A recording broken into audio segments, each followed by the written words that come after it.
जय हिंद साथियों, मैं आपका अपना राहुल वर्मा सुझाव 24 से। और अभी हम आए हैं ग्राम पंचायत कोलर में।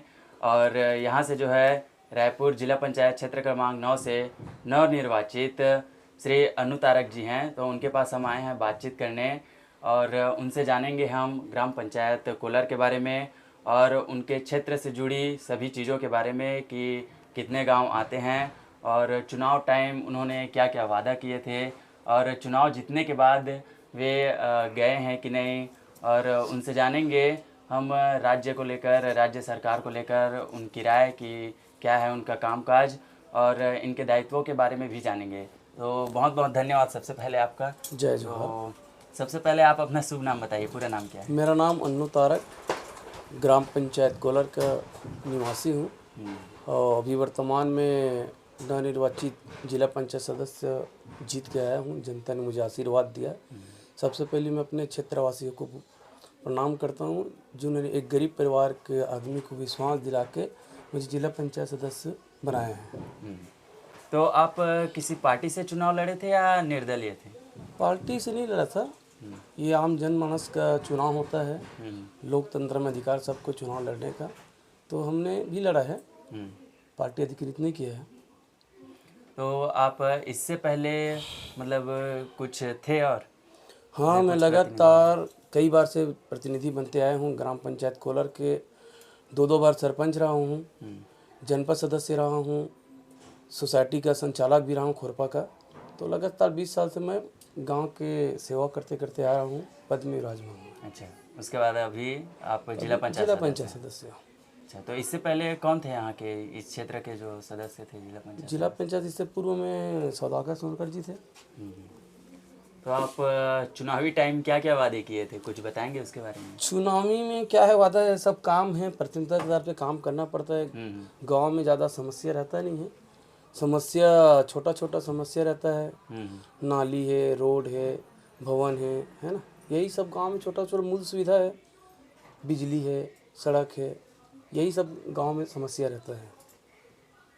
तो क्षेत्र क्रमांक 9 से जो है कितने गांव आते हैं उसके बारे में कुछ बताइए। ग्राम पंचायत 23 आता है, आश्रित करके 4 जोड़ के 27 गाँव आता है इसमें। कुछ गाँव के नाम भी बता दीजिए। जैसे गाँव मैं जैसे मैं फॉर्म भरा, नामांकन भरने के बाद में सबसे मेरे प्रिय गांव मानना चाहता हूं मैं आमदी गांव को, क्योंकि वो नदी छोड़ के आखिरी गांव होता है। तो मैं जब भी पहली मीटिंग लिया तो मैं आमदी से शुरुआत किया चुनाव में अपने। अच्छा। अ से अन्नू, अ से आमदी। तो वही मेरा लक्ष्य था कि उस नदी के खोर से वहीं से मैं, और सबसे पहले मैं वहाँ पे घोषणा भी किया हूँ एक रास्ता जो वास्तविकता में वहाँ कीचड़ विचड़ बरसात में जाने में बहुत तकलीफ होता है। तो मैं बोला अपने जिला पंचायत फंड से 8-10 लाख के काम तत्काल जैसे मेरा अलॉटमेंट होता है उसको सेंक्शन स्वीकृति उस गांव के लिए पहले मेरी प्राथमिकता रहेगा। और प्राथमिकता के बाद सभी गांव मेरी बराबर के हैं, सब गांव में काम दूंगा, सभी सरपंचों और जनप्रतिनिधियों से तालमेल मिला के हुए सब अपने नियमानुसार काम करेंगे। अच्छा, एक जिला पंचायत सदस्य क्या क्या दायित्व होता है उसके बारे में कुछ बताएंगे? अब पूरा जिला के विभागी रहता है, जिला में बैठना है। जिला में अभी तो अध्यक्ष के चुनाव होने हैं 20 तारीख के बाद में, फिर सभापति सब मेंबर बनाएगा, फिर कौन सा दायित्व करने को मुझे मौका मिलेगा वो तो समय बताएगा, अभी की बात नहीं है।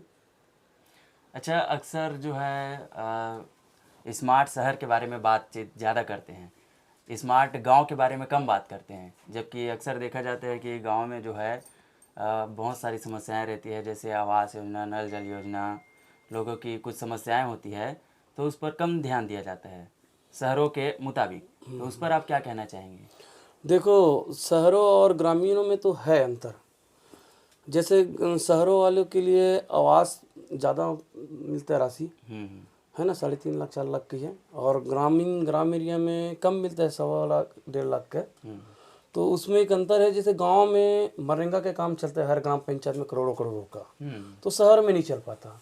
तो शहर का उस रेशो यार करके वहाँ का अलग सिस्टम बने हुए हैं। तो निश्चित ही सरकार कोई भी रहे, काम जनता के लिए करने आए और कर ही रहा है। अब देखो क्या है, हर गांव में चाहते हैं कि मुझे आवास मिले, है ना, संभव नहीं है। पात्रता के आधार पे बनाए हुए क्राइटेरिया सर्वे के आधार पे उसको मिलता है। कोई है सरपंच नहीं चाहता कि किसी का नाम काटूं, किसी का नाम जोड़ूं। वो तो चाहता है अधिक से अधिक हर आदमी को लाभ मिले शासन का। और शहरी और ग्रामीण में फ़र्क यही है कि हम लोग रोजगार गारंटी के माध्यम से करोड़ों रुपये गांव में काम होता है, शहर वाले को नहीं मिल पाता। तो इसलिए आवास का ज़्यादा प्राथमिकता वहाँ भी मिलता है, गांव में भी मिलता है। नरेंद्र मोदी जी ऐसा सभी को मकान दे रहा है, गरीबों के लिए जिसका छत नहीं है उसको छत का सुविधा कर रहा है। तो मोदी जी सब के लिए कर रहा है, ऐसा किसी के लिए भेदभाव नहीं है। जिस प्रकार अभी शहर जो है विकसित हो रहे हैं, तो गाँवों को और विकास की राह पे लाने के लिए क्या क्या किया जा सकता है गाँवों में? गांव में भी विकास हो रहा है। आप देखो, पहले सभी गांव, आप भी गांव से रहते हो, हम भी गांव में रहते हैं, पहले कीचड़ हुआ करते थे, रोड कंक्रीटकरण नहीं होता। आप सब देखो हर गली मोहल्लों में कंक्रीटकरण हो चुका है। आज वाटर लेवल उसी कारण से पूरा सब जल स्रोत में दिक्कत आ रहा है।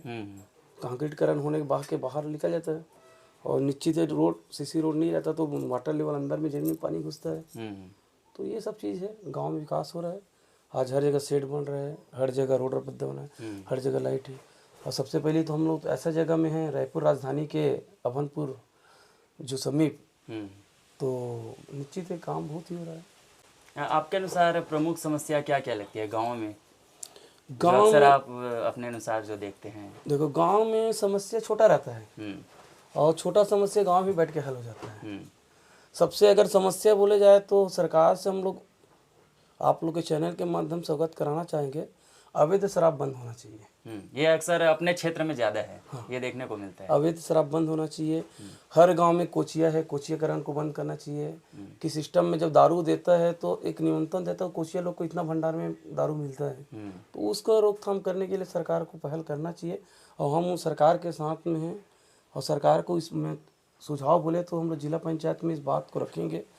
कलेक्टर साहब रहेगा वहाँ पे, जिला पंचायत सीईओ रहेगा, उसके माध्यम में ये कदम उठाएंगे, हम लोग सोच के बैठे हुए हैं। और राज्य सरकार के बारे में आपकी क्या राय है, अभी जो वो वर्तमान में सरकार देखो, जो भी सरकार बनता है अपने कार्यों को हर मानस तक के लाता है। सरकार काम कर रहा है, सरकार में कोई दिक्कत नहीं है।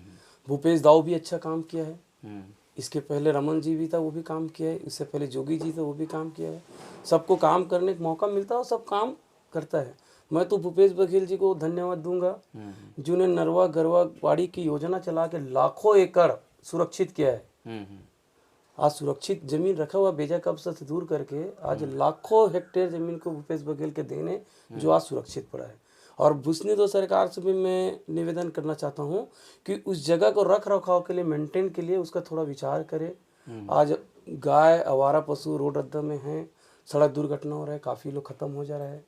तो इसके लिए सरकार कुछ अच्छा से पहल निकाले और सरकार के साथ अमल रहेंगे। अभी छत्तीसगढ़ में जो बजट निकला है उसके बारे में क्या कहना चाहेंगे? किन किन हितों के बारे में उसमें बात की गई है या कुछ कमी आपको जो लगती है? नहीं, बजट अच्छे हैं, आम जनस के हिसाब से बना हुआ है, सभी को देखते हुए प्राथमिकता से बजट निकाला हुआ है। और हमारे जो वित्त मंत्री जी ओपी चौधरी जी अनुभवशील है, शासन प्रशासन चलाए हुए व्यक्ति है, तो निश्चित ही अच्छा बजट पेश किया है, कोई इसमें नहीं दस। अच्छा, कुछ कमी जो है हमें युवाओं में मतलब युवाओं के बारे में देखने को मिलती है, जैसे बेरोजगारी दर अभी जो है थोड़ा बढ़ता हुआ दिखाई देता है, तो उसके बारे में आप क्या कहना चाहेंगे? बेरोजगारी दर के लिए देखो, अगले पूर्ववर्ती सरकार में युवाओं लोग के लिए बेरोजगारी भत्ता दिया करते थे, और वो भी शायद सरकार अभी इसमें दे रहा है या नहीं, तो इतना मेरे को नहीं मालूम है, अभी डिप में अभी बंद है, अभी बंद है ना। हाँ। वो आपको पता है। तो सरकार को युवाओं के लिए आगे आना चाहिए, देना चाहिए। वैसा नहीं है कि युवाओं को नौकरी ही नहीं, उसको व्यापार के दृष्टि में जोड़ा जाए, हर चीज़ में जोड़ा जाए।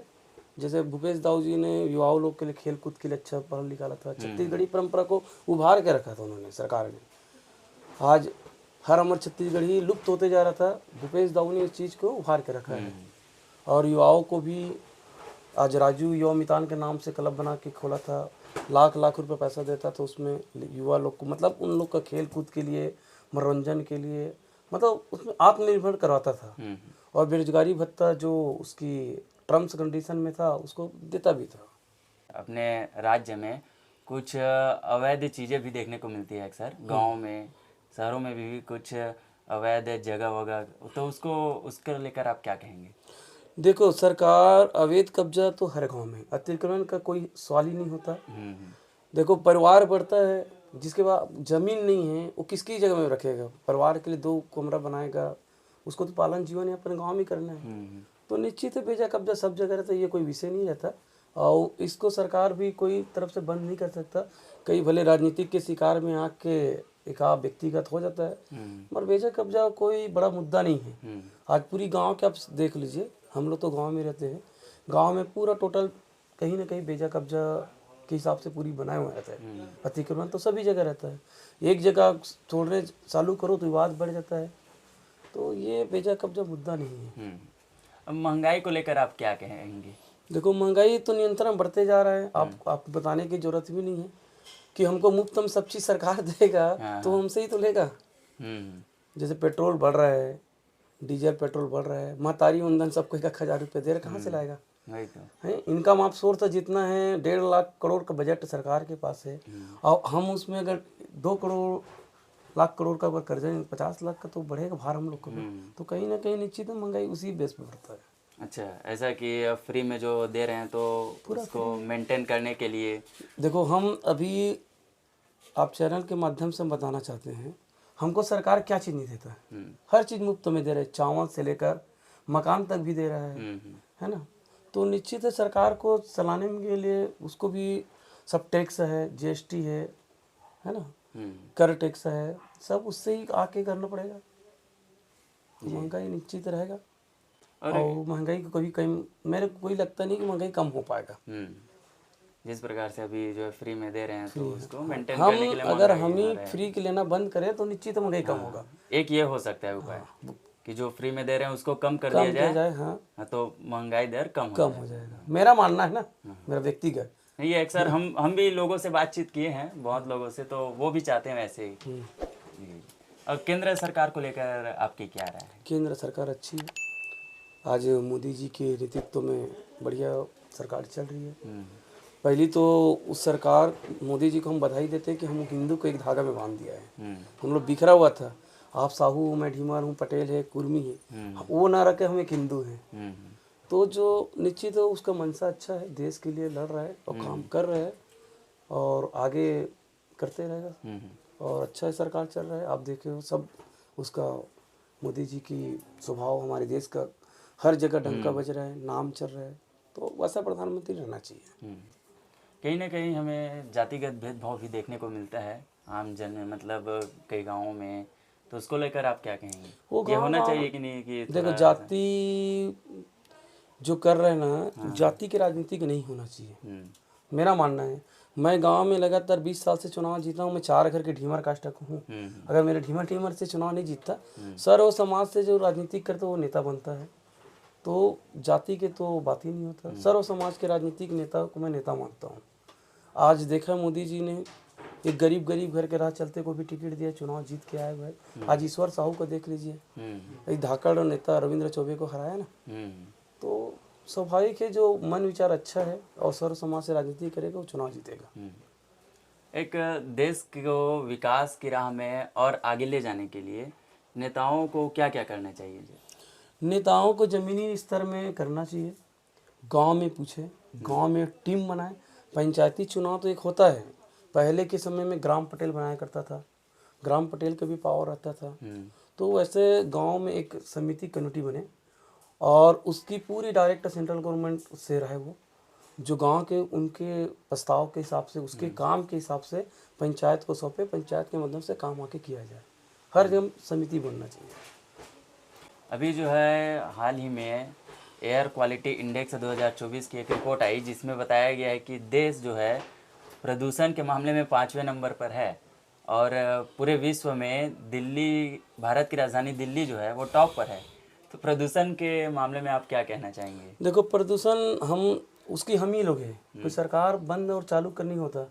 हम देखो हमारे आज खपत कितना है ना, खपत से ही हम लोग आज का डस्टबिन आ रहा है, प्रदूषण वही से हो रहा है सब। हम गांव में रहते, पहले क्या रहता है, गांव में एक घुरवा रहता था, तो अपने कहीं भी कचरा रहता था घर का जो होता घुरवा में डालते थे, वो सड़ के फिर वो खेती में जैविक खाद का उपयोग करते हैं।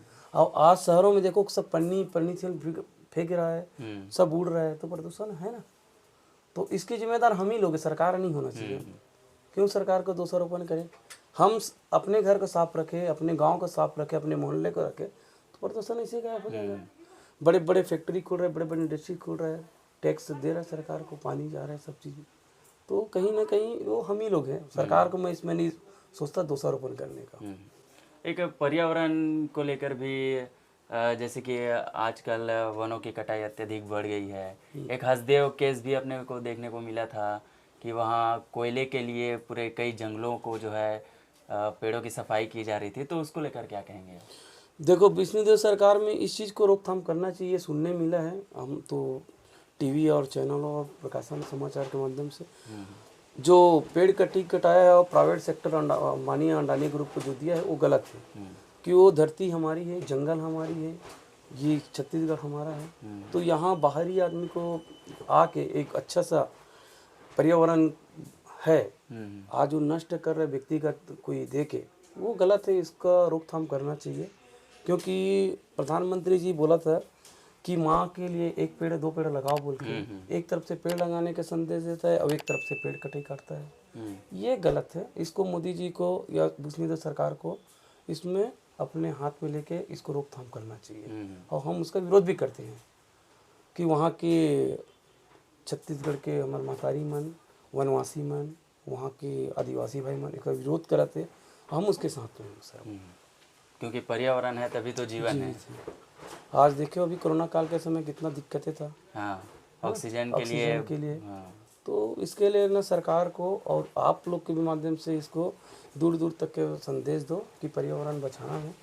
और रही बात है ये प्राइवेट सेक्टर, कहीं भी जब भाटे ज़मीन में भी हो सकता है। कुछ भी कंपनी बना रहे हैं, सरकार को चलाने के लिए कंपनी भी जरूरी है, रोजगार जरूरी है।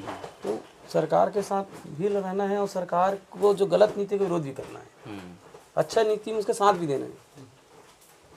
मैं भाजपा और कांग्रेस की बात नहीं कर रहा हूँ। कोई सरकार चाहे किसी भी पार्टी की हो, सभी काम करता है और देश के हित में काम होना चाहिए और उसको सर्वोपरि हम नेता मानते हैं।